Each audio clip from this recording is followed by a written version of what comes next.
Ayan po. Ah, daming bayabas. Dati po, ang kilo ng bayabas is nagpresyo siya ng 300. Ayan. Kahit hindi ka muna uminom ng vitamin C, okay na tong bayabas muna kainin mo. Natural vitamin C, sabi nga. Ayan po, sarap. Press na press po mga kaibigan ang bayabas. Meron ka ng pang luto sa ulam, pwede pang kainin. Natural vitamin C, sabi nga. Ayan po, sarap mga kaibigan. Bali, dala yan ng asawa ko. Kasi dun sa mga boss niya, maraming bayabas. Ayan po.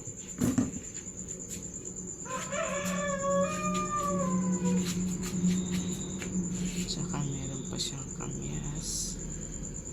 Ayan po mga kaibigan. Para maiba naman yung luto natin sa isda or sa bangus, lagyan natin na kami kinamatay sa naman. Yan o, press na press po mga kaibigan yung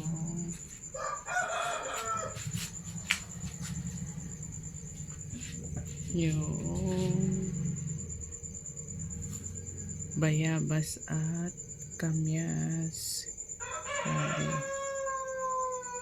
Sarap dito mga kaibigan sa grabe po kasi na ako yung dahil ng mga panahon ng bayabas, grabe ang 3 piraso po nagkakahalaga ng 35 o 40 ganun. Kasi dito sa Nueva Ecija sa amin, hindi naman siya mapuno sa lugar namin, kaya kahit gusto mo magtanim ng puno, wala ng space po. Yan, diba guys? Tangkilikin natin ang mga press na nilikha ng ganito na po ang may kapal. Yan. Sarap. Lalo na po yung kamyas. Sarap po na kamyas niya.